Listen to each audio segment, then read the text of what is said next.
if you had your, your ideal world, your wish list, what would, in Australia and perhaps globally, what would those non-formal to formal pathways look like? How would you articulate what that would look like from your perspective?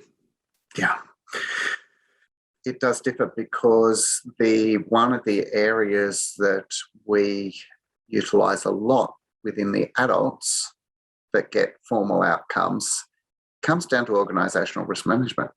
Mm-hmm. So as an organisation, it's no secret, Scouts does a lot of outdoorsy stuff.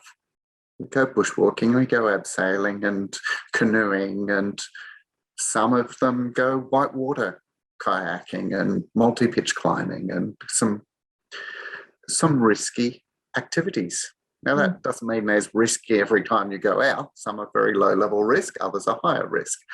But to ensure that we manage that risk, make sure that the adults who are responsible for that have qualifications that are relevant and accepted in the community.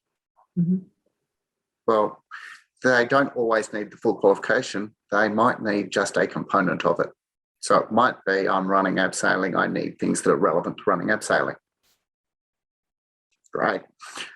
So we utilise their non-formal learning. We give them recognition of prior learning. After they've reached a certain level, they've got enough evidence together, give them that recognition of prior learning. They're then able to run those activities. So what does non-formal to formal look like? It varies. It varies a lot. So as I said earlier, we do have a strong distinction between the youth and the adults, because for the same outcome, it might take 4 to 5 times as long for a youth member to achieve the same thing as an adult's achieved. Just the nature of how it's done, and also that life experience they bring with it.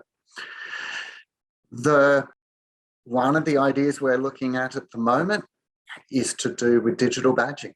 Mm-hmm. Now, that is only for the adults, but that's also about our risk management.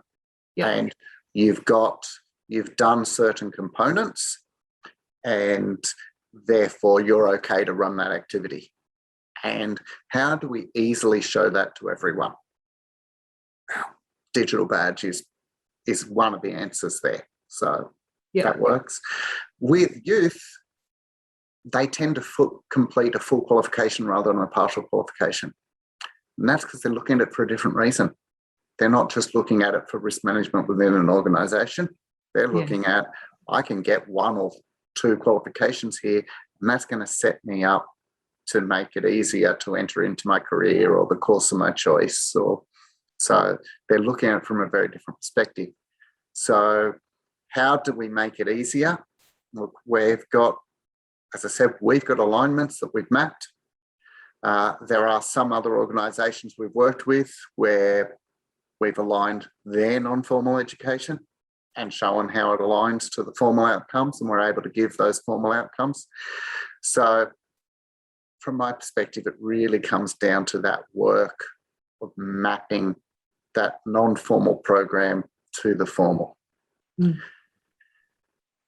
It's a significant piece of work, but once it's done, as long as A, the qualification, and B, the program don't change, then it stays consistent for everyone moving through that program until either of those occur. So it is an easy way to do it, to get non-formal recognised into formal. So that is one option, and it's one way that we use quite well. How else would you do it?